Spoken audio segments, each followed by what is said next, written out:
This podcast does not provide medical nor legal advice. Please listen to the complete disclosure at the end of the recording. Hello, possums, and welcome to Everyone Dies, the podcast where we talk about serious illness, dying, death, and bereavement. I'm Marianne Matzo, a nurse practitioner, and I use my experience from working as a nurse for 45 years to help answer your questions about what happens at the end of life. And I'm Charlie Navarrete, an actor in New York City, and here to offer an every-person viewpoint to our podcast. We are both here because we believe that the more you know, the better prepared you are to make difficult end-of-life decisions. So please relax, get yourself a cup of herbal tea and some cake, and thank you for spending the next hour with Charlie and me for our discussion about healing from our grief. In the first half, Charlie explores the use of plants and cake as we heal from our grief. In the second half, I'm going to talk about the Japanese art of Kintsugi and how it can help in dealing with our grief. And in our third half, Charlie answers the question about what an adult child owes an estranged parent. So, Charlie, how are you? Not bad. The weather's gotten much more comfortable now after all that long heat. It does feel like fall. And, yeah, there we are. That's what I think, and I'm sticking to it. How about you? Well, who am I to argue with you? Well, State Fair is in town, which means it's been raining for the last 2 days. Okay. Oh. We had the major drought in August, and it never fails here in Oklahoma that when the art fair comes in the spring, it rains the whole time. And when the state fair comes in the fall, it rains the whole time. Oh, jeez. So, yeah, that's life in Oklahoma. Well, at least it's something you can count on. Yep. So, what do you got for us this week? Well, I'm going to begin this week with a blog by Lacey Beyer and her Nana's Chiffon Cake and a Lesson in Grief. Lacey writes... Whoa, that's a mouthful. Yeah. That's a lot, Charlie. You're going to do all that? Wow, cool. I could just drop down to the last sentence and then we can move on. No, I want to hear about Lacey and her Nana. And that chiffon cake. So, Lacey writes about her family celebrating her grandfather's 92nd birthday and the accompanying family reunion. Her mom asks her to make Grandpa's favorite cake, which is a coconut layer cake with 7-minute frosting. She writes, "About a week later, I found out the cake my grandpa loves is the same cake my grandma made for him every year for his birthday." Okay, deep breaths. Don't freak out. I didn't realize there was such a history behind this seemingly simple cake. You see, my grandma passed away 2 years ago. So basically, I don't want to mess it up. I have big shoes to fill.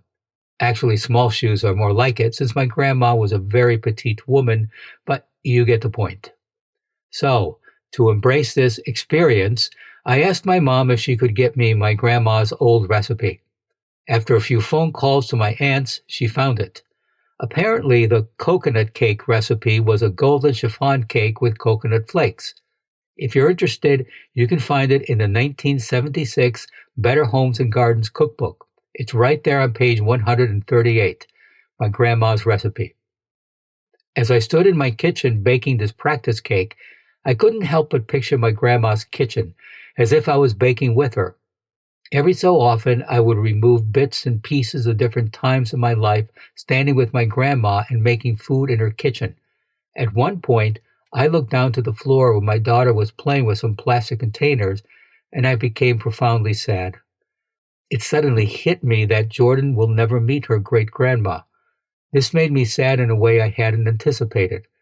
When I got the call 2 years ago in February that my grandma had passed away, I didn't cry. I felt sad, yes. I guess it was hard for me to accept she was gone after only a phone call. I haven't visited since my grandma passed away, so it's still difficult to imagine my grandparents' home without my grandma. Nana isn't there anymore. In a way, baking this cake helps me grieve for my grandma when I didn't even think I needed to grieve. Life is funny that way, I guess. I realize now that making this cake isn't just for my grandpa. It's for me and Nana as well. Oh, that's sweet, huh? It is sweet, yeah. You know, we always talk about grief, better out than in. And you can hold it in, but it'll come out. Yeah. When you least expect it, or sometimes when you least want it to. Very true. Very true. So, to go with Lacey's grief cake, we have grief tea. Christine Buckley is a herbalist who writes that new experiences of loss are painful, but they can also be a useful window into our past. As humans, we have a long history of surviving physical and emotional trauma, in part because of our relationship to plants. Seeking help and healing from plants as we move through loss over days, weeks, months, and years can offer relief, comfort, and even strength. They can transform otherwise distressing events into opportunities to renew our commitment to healing and even help us to grow. She offers a plant program for grief to give us additional help in healing. Each recipe includes a quick tea you can make, along with a practice that connects you to the world of plants, yourself, and others. May they help you feel connected even in times of distress. We have a link to her article in our show notes, but the Reader's Digest version is this. For the first days of grief, brew a simple tea of half-part wood betony and 1 part skullcap. This simple tea delivers feelings of safety. It can help us find groundedness and alleviate a traumatized mind's tendency to overthink and forego rest. The combination is safe enough to drink every day, multiple times a day, for as long as these feelings persist. Next, in the following weeks, make a tea with half-part motherwort, 2 parts violet leaf or nettle leaf, 1 part cinnamon, and 1 part cardamom. A couple of weeks into grieving, it's common to feel pulled to skip past discomfort, seeking distraction from the loud voice that says, "I can't do this." As reality settles in, motherwort can offer us strength.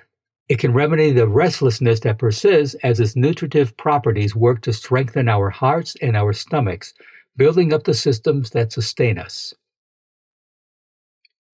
In the following months of grieving, simmer 1 tablespoon hawthorn berries in 2 cups of water for 15 minutes. Take your pot off the heat, add 2 teaspoons of rose petals, and steep for 7 minutes. Strain off the plant material and stir 1 to 2 tablespoons of elderflower liqueur or syrup. Elder can be helpful as an ally when we are teetering on the brink of acceptance. Combined with the protection of rose and hawthorn, uplifting medicines armed with thorns, this tea can help us find the strength to surrender and offer protection while we make space for healing to begin. For long-standing grief, prepare tea by boiling a cup of water and pouring it over 1 teaspoon each of dried linden, flowers and leaves, and lemon balm. Steep for 7 to 10 minutes and breathe deeply to receive the soothing aromatic qualities. The cumulative effects of loss can leave us feeling fried, and an uplifting cup of linden and lemon balm can help shed the subtle remains of loss and restore vitality to our bodies. The moistening, cooling, and calming actions of linden and lemon balm can also quell the emotion ignited by an unexpected reminder of the loss. That's really fascinating. It really is, yeah. Just and think about it. This is what people did for thousands of years. Right. Just everything natural. So, and I bet you could get all of those things on Amazon. Or you could go to an herb store. There we are. So support your local store. Absolutely. Yes. Or you could grow your own. Lemon balm is very nice in the garden. That's true. Yes. So please go to our webpage for this week's recipe of grief cake and grief tea and additional resources for this program. Your tax-deductible donations are always welcome so that we can continue to offer you quality programming. Thank you in advance for your donation at www.everyonedies.org. That's every, the number one, dies.org. Marianne? Thanks, Charlie. The world breaks everyone, and afterward many are strong at the broken places, wrote Ernest Hemingway. When a precious piece of pottery falls and breaks, people will typically throw them away, feeling angry and regretful. An alternative practice from Japan highlights and enhances the break, therefore adding value to the broken object. It's called Kintsugi, literally golden, that's the kin part, and repair, kintsugi. Kintsugi is the Japanese art of putting broken pottery pieces back together with gold. Built on the idea that in embracing flaws and imperfections, you can create an even stronger, more beautiful piece of art. Every break is unique, and instead of repairing an item like new, the 400-year-old technique highlights the scars as a part of the design. Using this as a metaphor for healing ourselves teaches us an important lesson. Sometimes, in the process of repairing things that have broken, we can create something more unique, beautiful, and resilient. The Kintsugi technique suggests many things. We shouldn't throw away broken objects. When an object breaks, it doesn't mean that it's no longer useful. Its breakages can become valuable. We can try to repair things because sometimes in doing so, we obtain more valuable objects. This is the essence of resilience. Each of us should look for a way to cope with traumatic events in a positive way, learn from the negative experiences, take the best from them, and convince ourselves that this is exactly the experiences that will make each person unique and precious. Kintsugi is much more than creating beautiful objects. It's rooted in Japanese philosophies and worldviews. It embodies motetane, the regret over waste, and wabi-sabi, the celebrating of and finding beauty in imperfections. In Japanese, wabi means alone, and sabi is the passage of time. Together, they teach us how to embrace the good and bad parts of ourselves and the asymmetry of life. We can learn to accept our imperfections as well as our strengths. With pottery breaks highlighted instead of hidden, the fracture is now a beautiful part of the piece's history and makes it unique, and the original piece is reborn for future use. In this way, the art of Kintsugi serves as a powerful metaphor for life. In just one piece of pottery, Kintsugi teaches us about accepting fragility, building strength and resilience, and taking pride in the imperfect. Things can and do fall apart. Of course, we know that uninvited challenges and mistakes are how we learn and grow and change, but that truth still doesn't make them any easier. When we are grieving, we look for the lacquer and ribbons of gold that are our social connection, mindfulness practices, and family relationships that help us build resilience to adapt and recover from our grief. An aspect of Kintsugi is that things are created and destined to be broken. It's through our grieving that something new can be created. Finding beauty and potential in the broken pieces, Kintsugi teaches us to accept and celebrate how we've come back from the struggle. We can think of any hard experience, such as the breaks needed to develop our own golden repairs. The art form of Kintsugi can help offer hope to those who are grieving, but its message of hope is not one that agrees with many of the common messages we hear in our cultures about grief. In fact, it's often is in complete contradiction to those messages. Ken Statton writes that it can be easy to misuse the metaphor of Kintsugi to reinforce our culture ideas about grief instead of taking the time to truly hear what it has to say to us. When that happens, this message of hope often becomes another burden for the grieving person to carry instead of hopeful goal to work for. It's easy to use the idea of the gold that comes out of the healing process as an explanation for why the original loss or trauma happened in the first place. We desperately want to know that there is a reason why we or those we love suffer. And this metaphor is often tempting one to latch onto. After all, if we wind up with gold in those cracks of our heart, isn't that a benefit worth having? The problem with this idea is that not only that it claims a causation that is unknowable, but it turns it into a transaction that can compound our grief. It says that there was some lesson we needed to learn so badly that we or those we love had to die for us to learn that lesson. It subtly makes us responsible for our own loss.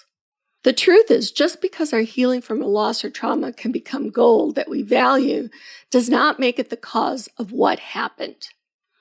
Claiming that gold in our healing does not require any claim about why something happened or acceptance of any blame that is not ours to carry. Doing so, or trying to push others to do so, takes away from the hope Kintsugi has to offer instead of adding to it. As a culture, we're deeply uncomfortable with grief, our own and that of others around us. We're quick to push people to look for the silver lining, to focus on gratitude, or to move on quickly from what we've lost. Sometimes Kintsugi is held up before grieving people as yet another way to push them to move beyond their grief too soon by encouraging them to look for the gold before it's had time to form. But that's not what Kintsugi tells us. In the art form, the gold is added near the very end of the repair process, not at the initial point of the brokenness. There's a great deal of work that must be done to repair the breaks before the gold can be introduced. Healing comes by going through the grief, not by trying to circumvent it by aiming for the not yet existent gold from the beginning. What Kintsugi illustrates for us is that taking the long, painful journey through the depths of our grief will ultimately be worth more than trying to avoid or numb our pain. Knowing that gold is possible gives us the motivation we need to do the hard work of healing, not a reason to avoid it altogether. These common misunderstandings about the message that Kintsugi has for us can inadvertently do more damage to ourselves or those who are trying to comfort in a time of grief. But it doesn't mean that the metaphor of Kintsugi has no hope to offer. Rather, it means that we need to make sure that we use this metaphor in ways that focus on the hope it offers that healing will come when we face our grief and work through it, and that there will be value in that healing, no matter how challenging it is to get there. Any thoughts or questions about that, Charlie? Yeah, to your point, it's a process. And I've just encountered, and I'm sure you have, much more than I have, people who, feel embarrassed, feel ashamed, don't understand why, you pick up an object or you see something you associate, unconsciously with someone who's died, and it can just, I don't want to say take you back, but suddenly that grief, comes up. Just, and sometimes extremely, other times you just feel a little sad. But yeah, let yourself experience that. And I mean, hopefully, whoever is around, or if you mention it to someone, they're not going to say ridiculous things like, "Oh, you should be over that. Oh, you're still reacting too much. Oh, such and such is in a good place now. You should feel glad about." No, you feel like crap, and so go ahead and feel like crap if that's what you need. Don't deny that for yourself. It's a healing process. And just I like, think the tears kind of help you. Absolutely. You know, tears are cleansing. Wash yourself. That's it. Wash yourself clean. Yeah. And I can remember when I was going through a major grief, I remember crying every single day for a year. And I got so sick of crying. And I got so sick of that feeling. And I just was like, is this ever going to stop? But you got to walk through it. Yeah, exactly. Before it does. And, I knew enough that I needed to walk through it, as awful as it was, because, like I always say, better out than in. It's got to come out. Yeah. So just let it out. As much as you hate it, let it out. Yep. Yeah. Okay. In our third half, the Ethicist newsletter in the New York Times offers advice on life's trickiest situations and moral dilemmas from the philosopher Kwame Anthony Appiah. We thought we would share one that was published earlier this year. After a childhood spent shuttling between divorced parents, my relationship with my father, with whom I never lived full time, became rote and dreaded as I matured into adulthood. Not only did I recognize he was a deeply unhappy person with addiction issues, which occasionally placed me in danger, I was also bothered by his racist, misogynistic, and homophobic jokes. These and other behaviors became intolerable to me as I entered my 20s, and I distanced myself until firmly cutting off all contact about 5 years ago.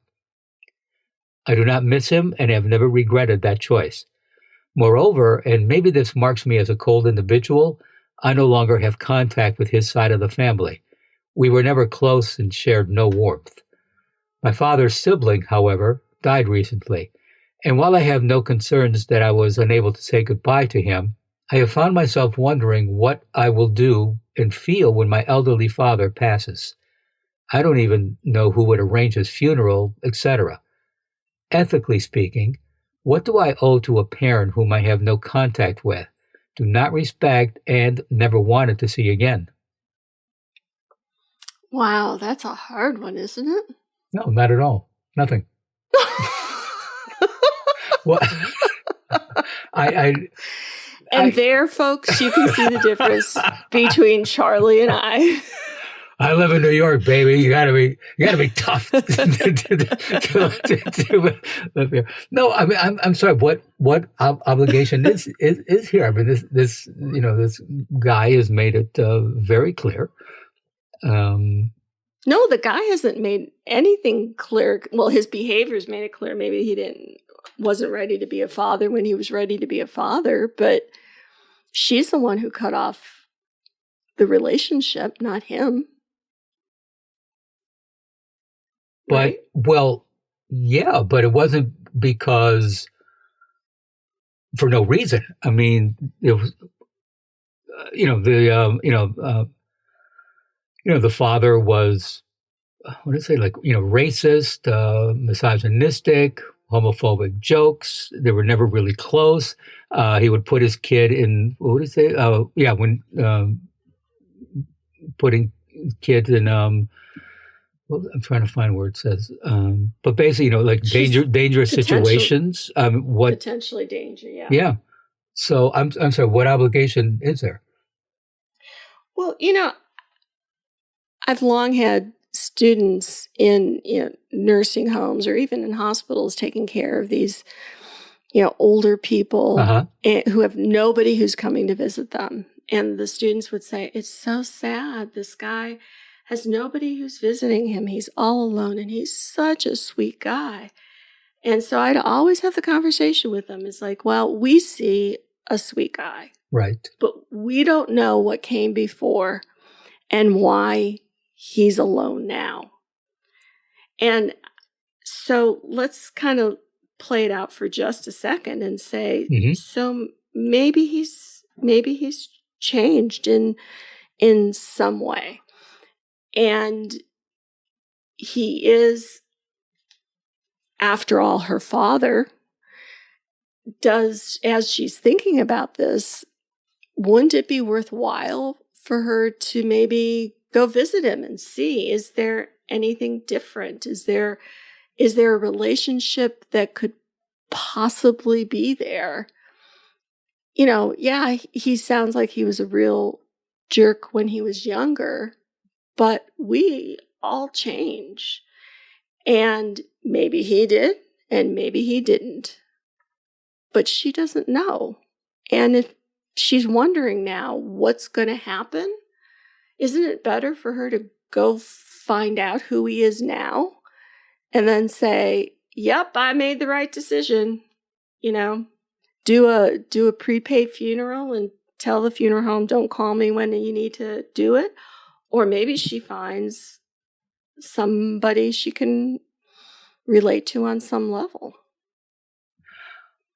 Well, she mentions that she cut off all ties with him 5 years ago. So it's not like it's 20 years ago or 25 years ago.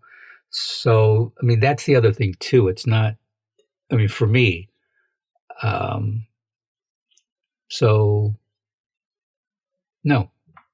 To your point, if someone feels that they need some sort of closure, absolutely go.